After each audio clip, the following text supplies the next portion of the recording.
बीते दिनों हमने बात की थी कि दिसंबर महीने के लिए भारत को संयुक्त राष्ट्र सुरक्षा परिषद की अध्यक्षता प्राप्त हुई है और इसी अध्यक्षता के हिस्से के तौर पर हाल ही में भारत ने बहुपक्षवाद के मुद्दे को लेकर एक बैठक का भी आयोजन किया, एक कार्यक्रम का आयोजन किया गया।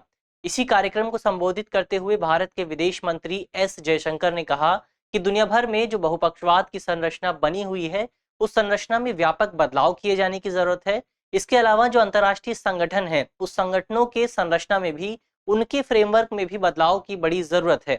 तो आज इस वीडियो में हम उन्हीं के बयान को और ज्यादा विस्तार से समझने की कोशिश करेंगे, बहुपक्षवाद को जानने की कोशिश करेंगे।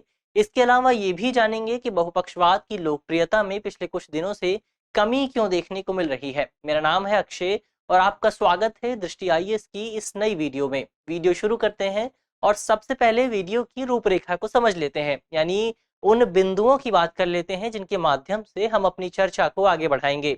तो वीडियो में सबसे पहले हम न्यूज यानी खबर की बात करेंगे, इसके बाद बहुपक्षवाद को समझने की कोशिश करेंगे और ये भी जानेंगे कि आखिर बहुपक्षवाद इतना ज्यादा इंपॉर्टेंट क्यों है। इसके अलावा पिछले कुछ समय से बहुपक्षवाद की लोकप्रियता कम क्यों हो रही है और इसके दुरुपयोग का पर भी बात करेंगे, सुधार किए जाने की आवश्यकता को भी समझेंगे। अंत में निष्कर्ष पर बात होगी और एक प्रश्न पर भी चर्चा होगी। प्रश्न जो है वो मेंस का होगा और आप 250 शब्दों में से लिखने की कोशिश कर सकते हैं। आज का जो हमारा पूरा विषय है वो सामान्य अध्ययन प्रश्न पत्र 2 से संबंधित है और आप इसे अंतर्राष्ट्रीय संबंध और बहुपक्षवाद जैसे मुद्दों से, जैसे खंडों से जोड़कर देख सकते हैं। चलिए वीडियो शुरू करते हैं और सबसे पहले आज की हमारी न्यूज देख लेते हैं। आज की हमारी जो न्यूज है वो इंडियन एक्सप्रेस के एक्सप्लेन्ड सेक्शन से है। हमारी खबर स्पष्ट तौर पर यही कहती है कि हाल ही में भारत के विदेश मंत्री एस जयशंकर ने संयुक्त राष्ट्र सुरक्षा परिषद को संबोधित करते हुए एक बयान दिया है। उन्होंने अपने बयान में कहा है कि कई देशों द्वारा जो मल्टीलेटरल प्लेटफॉर्म्स हैं, जो बहुपक्षवादी संगठन हैं, इन संगठनों को आतंकवादी गतिविधियों को जस्टिफाई करने के लिए, आतंकवादी कृत्यों को जस्टिफाई करने के लिए प्रयोग किया जा रहा है। ऐसे में अंतर्राष्ट्रीय स्तर पर इन संगठनों में व्यापक बदलाव किए जाने की जरूरत है। तो इसी विषय को लेकर आज हम विस्तार से चर्चा करेंगे। चलिए वीडियो शुरू करते हैं और सबसे पहले बहुपक्षवाद क्या होता है, बहुपक्षवाद के, मल्टीलेटरलिज्म के अर्थ को समझ लेते हैं। तो इसको समझने के लिए हम एक उदाहरण ले सकते हैं। मान लीजिए कि आप एक दुनिया के बहुत शक्तिशाली देश के राष्ट्रपति हैं, वहां के लीडर हैं और आपको ये खबर मिलती है कि आपके देश की सीमा पर एक एलियंस का एक जहाज आया है। अब आपके पास बहुत सारे विकल्प मौजूद हैं कि इस पूरे विषय से कैसे निपटा जाए। पहला विकल्प ये है कि आप अकेले ही, आप अपने अपने स्तर पर, अपने देश के स्तर पर उस पूरे विषय से निपट सकते हैं, उस पूरे एलियन या जहाज से निपट सकते हैं। दूसरा विकल्प ये है कि आप अपने पड़ोसी देश, जिसकी सीमा के साथ वो जहाज उतरा है, वहां पर अपने पड़ोसी देश के साथ मिलकर इस पूरे मुद्दे को निपटा सकते हैं। और तीसरा विकल्प ये है कि आप अंतर्राष्ट्रीय स्तर पर जो भी देश हैं, विश्व में जो भी देश हैं, उन देशों को एक साथ लाकर साझा उद्देश्य निर्धारित कर इस पूरे मुद्दे से निपट सकते हैं। अब यदि आप पहला विकल्प चुनते हैं तो इसे यूनिलेटरलिज्म कहा जाएगा, क्योंकि आप अकेले आगे बढ़ने की कोशिश कर रहे हैं। और यदि आप दूसरा विकल्प चुनते हैं तो उसे बायलेटरलिज्म कहा जाएगा, बहुपक्षवाद कहा जाएगा, क्योंकि इसमें 2 देश शामिल हैं। और यदि आप तीसरा विकल्प चुनते हैं तो उसे मल्टीलेटरलिज्म कहा जाएगा, यानी बहुपक्षवाद कहा जाएगा। तो इस तरह से हम कह सकते हैं कि बहुपक्षवाद 3 या 3 से अधिक देशों के बीच संबंधों को व्यवस्थित करने की प्रक्रिया है, या फिर 3 से अधिक देशों को एक साथ लाने की प्रक्रिया है। जब 3 या 3 से अधिक देश एक साथ आते हैं और साझा उद्देश्य निर्धारित करते हैं। क्यों साथ आएंगे? क्योंकि उनके पास कुछ साझा उद्देश्य मौजूद होंगे। तो इन्हीं उद्देश्यों की प्राप्ति के लिए जब 3 या 3 से अधिक देश एक साथ आते हैं तो इस पूरी प्रक्रिया को, इस पूरे प्रोसेस को हम मल्टीलेटरलिज्म कहते हैं, बहुपक्षवाद कहा जाता है। अब बहुपक्षवाद की सबसे विशेष बात यह होती है कि बहुपक्षवाद के तहत जो भी देश एक साथ आते हैं, उन देशों के हित, उनके जो इंटरेस्ट होते हैं वो आपस में जुड़े हुए होते हैं और तभी एक साथ आते हैं। क्योंकि जिन देशों के हित आपस में जुड़े नहीं होंगे तो वो एक साथ क्यों आएंगे, वो आपस में कोऑपरेट क्यों करेंगे। अब यदि किसी देश को उस एलियन के जहाज से खतरा नहीं है तो जाहिर तौर पर वो देश उस पूरे संगठन से जुड़ना नहीं चाहेगा, क्योंकि उससे उसको कोई लेना देना ही नहीं है। तो इसमें साझा उद्देश्य होना चाहिए और उनके हितों में भी जुड़ाव होना चाहिए, उनके हित भी जुड़े हुए होने चाहिए। अब इसको उदाहरण से समझने की कोशिश करें मल्टीलेटरलिज्म को, तो इसके लिए पहले बहुपक्षवाद को भी समझ लेते हैं। बहुपक्षवाद के उदाहरण की बात करें तो बहुपक्षवाद के लिए हम नाजी जर्मनी के उदाहरण को ले सकते हैं। नाजी जर्मनी यानी जर्मनी का वो पीरियड जब जर्मनी पर हिटलर की सत्ता थी, हिटलर का कब्जा था। तो इस पूरी अवधि के दौरान हिटलर की सरकार द्वारा, जर्मनी द्वारा तमाम देशों के साथ ट्रेड समझौते किए गए थे, व्यापार समझौते किए गए थे। लेकिन इन समझौतों की सबसे बड़ी बात ये थी, सबसे विशेष बात ये थी कि इन समझौतों में केवल दो ही देश शामिल थे। पहला जर्मनी था और दूसरा देश वो था जिनके साथ समझौता हुआ था। यानी ये जो समझौते थे ये पूरी तरह से बायलैटरल समझौते थे, बायलैटरल एग्रीमेंट्स थे। लेकिन इसके बाद 1945 में सेकेंड वर्ल्ड वॉर समाप्त होता है और नाजी जर्मनी का भी अंत हो जाता है। इस पूरे वर्ल्ड वॉर 2 की समाप्ति के बाद दुनिया भर में एक नए वर्ल्ड ऑर्डर की शुरुआत होती है और इस नए वर्ल्ड ऑर्डर में मल्टीलैटरलिज्म की भी शुरुआत होती है। साल 1945 में 51 देश एक साथ आते हैं और संयुक्त राष्ट्र का गठन किया जाता है। इन 51 देशों के पास साझा उद्देश्य भी थे। साझा उद्देश्य कौन कौन से थे? तो साझा उद्देश्य था शांति स्थापित करना, गरीबी को कम करना, सामाजिक कल्याण को बढ़ावा देना, इसके अलावा अंतर्राष्ट्रीय संबंधों में सुधार करना। तो ये 51 देश इन साझा उद्देश्यों को प्राप्त करने के लिए एक साथ आए थे।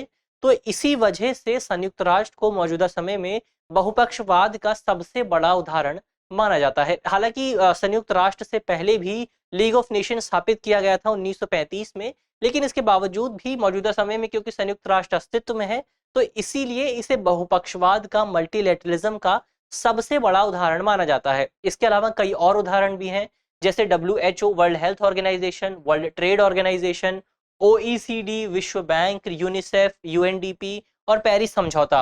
तो इन तमाम उदाहरणों में हम देख सकते हैं कि इनमें जो कॉमन बात यह है कि इन तमाम उदाहरणों में 3 या 3 से ज्यादा देश शामिल हैं। इसके अलावा जो भी देश इसमें जुड़े हुए हैं, उन देशों के आपस में हित जुड़े हुए हैं, उनके पास एक साझा उद्देश्य है।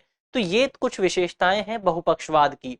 तो हमने बहुपक्षवाद पर बात की, लेकिन बहुपक्षवाद इतना ज्यादा इंपॉर्टेंट क्यों है, इतना ज्यादा महत्वपूर्ण क्यों है, उस पर बात करते हैं। तो बहुपक्षवाद यानी मल्टीलैटरलिज्म इतना ज्यादा इंपॉर्टेंट है क्योंकि ये सहयोग को बढ़ावा देता है। बहुपक्षवाद की सबसे बड़ी विशेषता ये है कि इसके माध्यम से लोगों के हित जुड़े होते हैं, देशों के हित जुड़े होते हैं। और जब किन्हीं देशों के हित जुड़े होते हैं तो जाहिर तौर पर वो आपस में सहयोग करने के लिए भी मजबूर हो जाते हैं। और जब कुछ देश आपस में सहयोग करते हैं तो इसके माध्यम से जो बड़े बड़े विषय हैं, जो बड़े बड़े मुद्दे हैं, जैसे आतंकवाद का मुद्दा हो गया, महामारी जैसा कोई विषय हो गया, इसके अलावा गरीबी, जलवायु परिवर्तन, इस तरह के तमाम जो विषय हैं उन विषयों को आसानी से सुलझाया जा सकता है, उन विषयों से आसानी से निपटा जा सकता है। इसके अलावा बहुपक्षवाद के जरिए संघर्ष निवारण में भी सहायता मिलती है। जो बड़े बड़े देशों के बीच जो संघर्ष होता है, उनके बीच जो कॉन्फ्लिक्ट होता है, उन कॉन्फ्लिक्ट को भी आसानी से निपटा जा सकता है, उन कॉन्फ्लिक्ट को भी आसानी से खत्म किया जा सकता है। बड़ी शक्तियों के बीच अक्सर हमें संघर्ष देखने को मिलते रहते हैं क्योंकि उनके बीच अपने हितों की लड़ाई होती है। लेकिन इन हितों की लड़ाई को रोकने के लिए ये जो बड़े बड़े संगठन है, जो इंटरनेशनल इंस्टीट्यूशंस हैं, ये बहुत इंपॉर्टेंट भूमिका अदा करते हैं।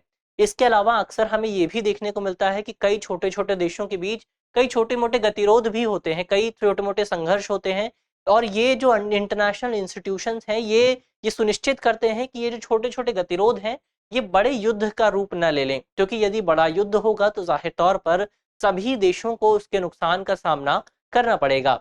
इसके अलावा बहुपक्षवाद के जरिए साझा और व्यापक उद्देश्यों को भी आसानी से प्राप्त किया जा सकता है, क्योंकि जो तमाम देश हैं वो साझा उद्देश्यों को प्राप्त करने के लिए साथ आते हैं। और जाहिर सी बात है कि यदि कोई अकेला देश है तो अकेला देश हथियारों के प्रसार पर रोक नहीं लगा सकता। यदि कोई अकेला देश है और वो कहता है कि मैं अंतर्राष्ट्रीय स्तर पर जो भी हथियार बन रहे हैं, जो भी खतरनाक हथियार बन रहे हैं, हम उन पर रोक लगा देंगे, तो ऐसा संभव नहीं होगा। ऐसा केवल तभी संभव होगा जब बहुत सारे देश एक साथ आएंगे और इस संबंध में एक समझौते पर हस्ताक्षर करेंगे।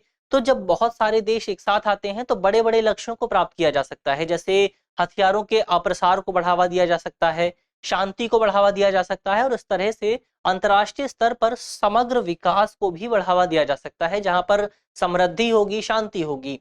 तो ये तो महत्व हुआ बहुपक्षवाद का। अब आगे बढ़ते हैं और पिछले कुछ समय से ये देखने को मिल रहा है अंतर्राष्ट्रीय स्तर पर खासतौर पर कि बहुपक्षवाद की, मल्टीलैटरलिज्म की लोकप्रियता में कुछ कमी आ रही है। तो ये कमी क्यों आ रही है उस विषय पर बात करें तो इस कमी का सबसे पहला जो कारण है वो कारण है राष्ट्रवाद का उदय। वैश्विक स्तर पर हमें कई देशों में, खासतौर पर विकसित देशों में नेशनलिज्म का उदय देखने को मिल रहा है। नेशनलिज्म बहुत चरम पर पहुंच गया है।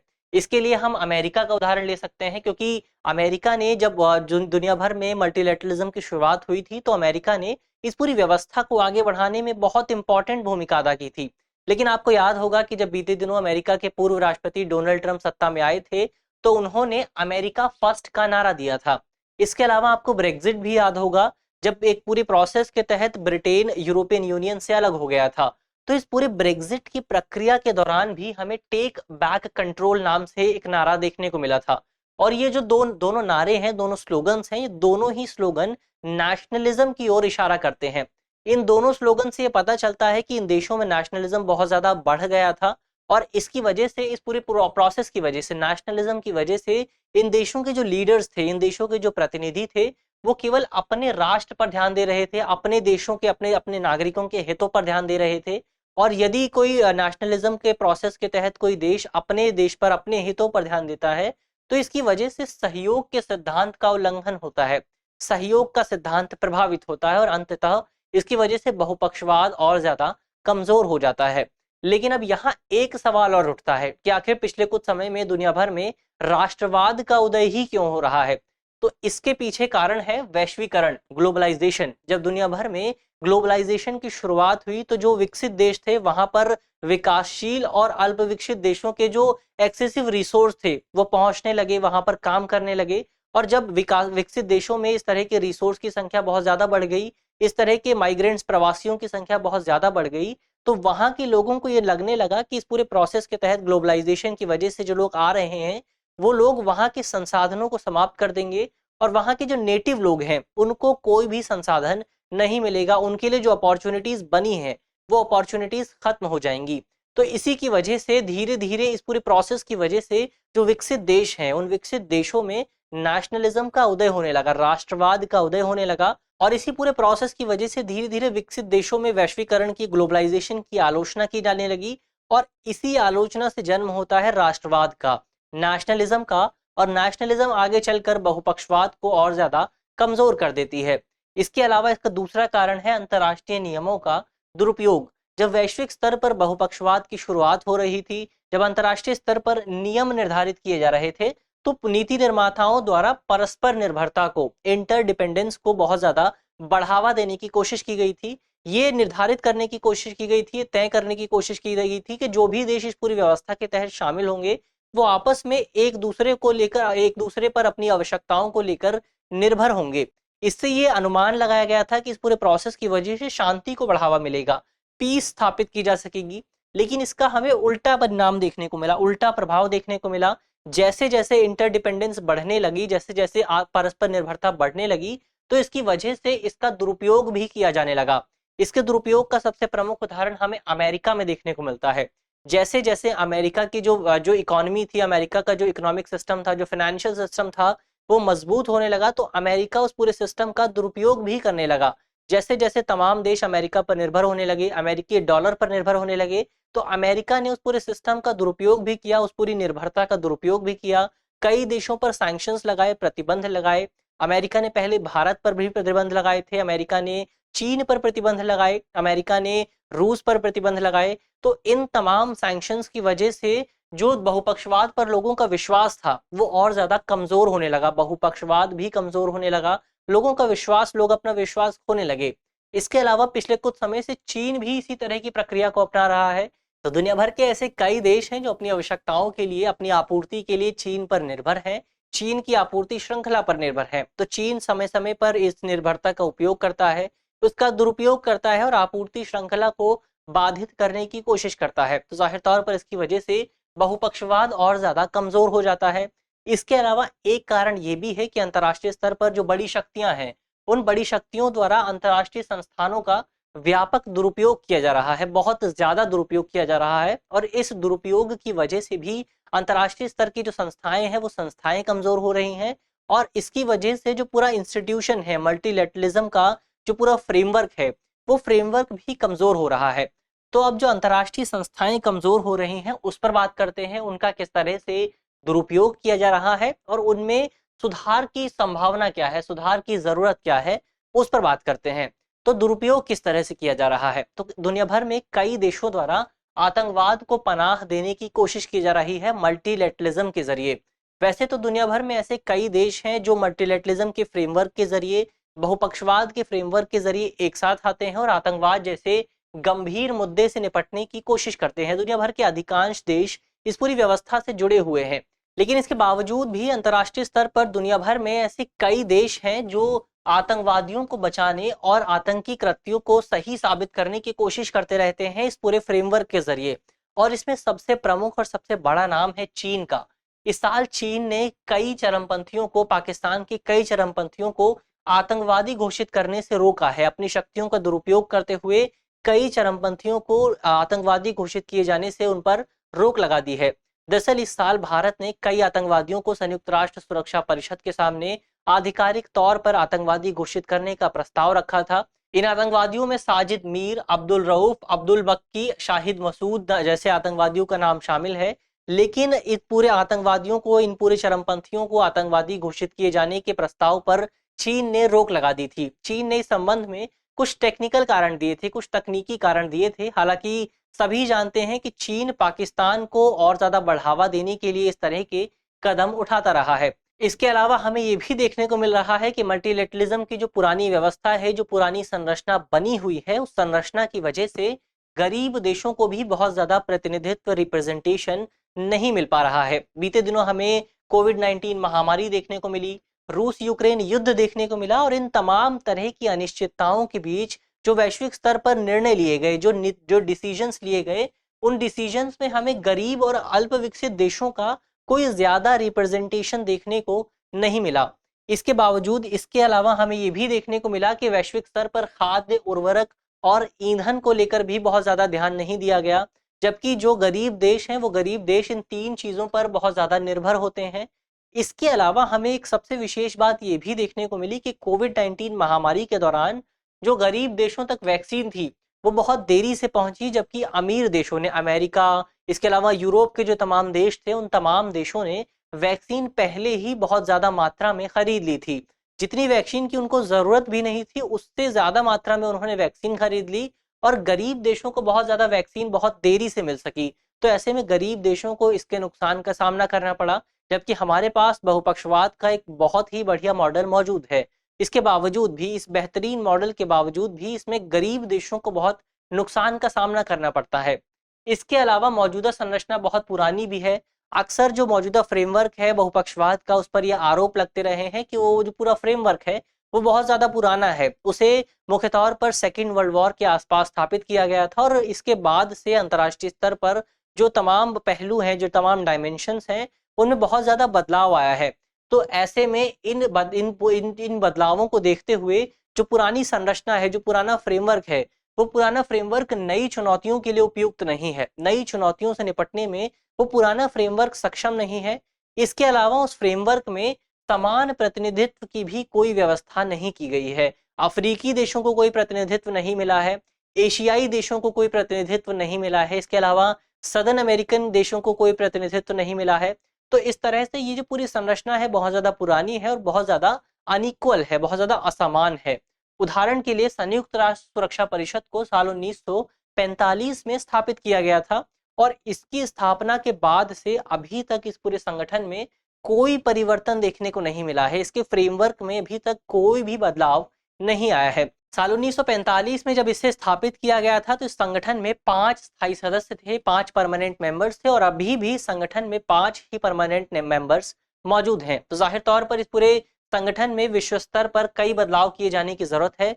वैश्विक स्तर पर हमें कई बदलाव देखने को मिले हैं, लेकिन इन संगठनों में कोई बदलाव नहीं हुआ है। वैश्विक स्तर पर हमें आर्थिक मामलों में कई बदलाव देखने को मिले हैं, जनसांख्यिकीय मामलों में कई बदलाव देखने को मिले हैं, इसके अलावा राजनीतिक मामले में कई बदलाव देखने को मिले हैं। भारत और ब्राजील जैसे देश अब वैश्विक स्तर पर जो इस तरह के विकासशील देश हैं वो और ज्यादा इंपॉर्टेंट होते जा रहे हैं। तो ये तो दुरुपयोग और सुधार की जरूरत पर बात हुई। अब अंत में निष्कर्ष पर बात कर लेते हैं। निष्कर्ष के तौर पर हम कह सकते हैं कि जाहिर तौर पर हमें एक ऐसे फ्रेमवर्क की जरूरत है, एक ऐसी समावेशी वैश्विक अर्थव्यवस्था की जरूरत है जो न केवल गरीब देशों को विकास से जोड़ सके, गरीब देशों में भी विकास सुनिश्चित कर सके, बल्कि उसके माध्यम से असमानता को भी कम किया जा सके। तो ऐसे में इस पूरे लक्ष्य को प्राप्त करने के लिए बहुपक्षवाद एक इम्पॉर्टेंट फ्रेमवर्क के तौर पर काम कर सकता है। हालांकि इसके बावजूद भी बहुपक्षवाद में कई चुनौतियां मौजूद हैं और उन चुनौतियों को संबोधित किए जाने की जरूरत है। इसके अलावा हमें ये भी नहीं भूलना चाहिए कि बहुपक्षवाद अंतिम लक्ष्य नहीं है, एंड गोल नहीं हो सकता, बल्कि बहुपक्षवाद अंतिम लक्ष्य को प्राप्त करने का एक रास्ता है, एक तरीका है, एक जरिया है। अंतिम लक्ष्य कौन से? तो अंतिम लक्ष्यों में सामाजिक आर्थिक विकास का लक्ष्य शामिल है, अंतिम लक्ष्यों में शांति स्थापित करने का लक्ष्य शामिल है, अंतिम लक्ष्यों में गरीबी खत्म करने का लक्ष्य शामिल है। तो इस तरह के तमाम लक्ष्यों को प्राप्त करने में बहुपक्षवाद एक रास्ते के तौर पर, एक उपकरण के तौर पर जरूर काम कर सकता है। इसके अलावा जो फ्रेमवर्क पुराना मौजूद है, जो हमारे पास बहुपक्षवाद का पुराना फ्रेमवर्क है, उस पुराने फ्रेमवर्क में बदलाव की भी जरूरत है। क्यों जरूरत है, उस पर हम पहले ही बात कर चुके हैं। खासतौर पर संयुक्त राष्ट्र सुरक्षा परिषद के में बदलाव की जरूरत है, क्योंकि ये जो संगठन है, ये जो पूरा निकाय है, ये अंतर्राष्ट्रीय स्तर पर बहुत महत्वपूर्ण डिसीजन लेने में इंपॉर्टेंट भूमिका अदा करता है। तो जाहिर तौर पर जब तक इसमें बदलाव नहीं होगा, तब तक हम छोटे लेवल के संगठनों में बदलाव की कोई भी आशंका नहीं जता सकते हैं, बदलाव की कोई भी उम्मीद नहीं जताई जा सकती है। इसके अलावा बदलाव की भी जरूरत है। हमने पहले ही बात की कि इन तमाम संगठनों में बदलाव की जरूरत है, और इस बदलाव में भारत और ब्राजील जैसे जो बड़े बड़े देश हैं, जो विकासशील देश हैं और जिन्होंने इंटरनेशनल ऑर्डर में बहुत इंपॉर्टेंट भूमिका अदा की है, इन देशों को रिप्रेजेंटेशन दिए जाने की जरूरत है। इसके अलावा अफ्रीकी देशों को रिप्रेजेंटेशन दिए जाने की जरूरत है, क्योंकि वहां का कोई रिप्रेजेंटेशन मौजूद नहीं है परमानेंट मेंबर्स में। इसके अलावा एशियाई देशों को और ज्यादा रिप्रेजेंटेशन दिए जाने की जरूरत है। तो ये तो निष्कर्ष की बात हुई। अब अंत में एक प्रश्न पर बात कर लेते हैं। प्रश्न जो है वो मेंस का है और आप 250 शब्दों में इसे लिखने की कोशिश कर सकते हैं। आज का हमारा प्रश्न है कि नई उभरती चुनौतियों का सामना करने में पुरानी बहुपक्षवाद की व्यवस्था काफी असफल साबित हुई है। ऐसे में इसमें सुधार की आवश्यकता है। कथन का मूल्यांकन कीजिए, यानी आपको बताना है कि जो स्टेटमेंट लिखी है, आपको बताना है कि जो पुरानी बहुपक्षवाद की व्यवस्था है, जो पुराना फ्रेमवर्क है, वो किस तरह से नई उभरती चुनौतियों का सामना करने में असफल रहा है। जो नई चुनौतियां हमारे सामने आ रही हैं, नेशनलिज्म की चुनौती है, इसके अलावा इन इंटरनेशनल इंस्टीट्यूशंस के मिसयूज की जो चुनौती है, उन चुनौतियों से निपटने में किस तरह से हमारा पुराना बहुपक्षवाद का मॉडल है वो असफल साबित हुआ है, और इस संबंध में इसमें सुधार की जरूरत है और क्या क्या सुधार किया जा सकता है। इसके अलावा आप कमेंट बॉक्स में बता सकते हैं कि संयुक्त राष्ट्र सुरक्षा परिषद को कब स्थापित किया गया था। मुझे आशा है कि इस वीडियो के जरिए जिन बिंदुओं पर चर्चा की गई है वो आपको समझ में आएंगी, और यदि आपके प्रश्न पत्र में इससे संबंधित कोई भी सवाल आता है तो आप उसे आसानी से हल कर सकेंगे। इस तरह की अन्य वीडियो देखने के लिए आप हमारे चैनल को सब्सक्राइब करना न भूलें। यदि आप बीपीएससी की तैयारी कर रहे हैं तो आपके लिए एक बड़ी खबर ये है कि हमारे पीसीएस चैनल पर बीपीएससी को लेकर तमाम तरह की वीडियोस अपलोड की गई हैं, जो आपकी तैयारी में बहुत इंपॉर्टेंट हो सकती हैं। तो आप उस चैनल पर जाइए और हमारी नई वीडियोस का लाभ उठाइए। धन्यवाद।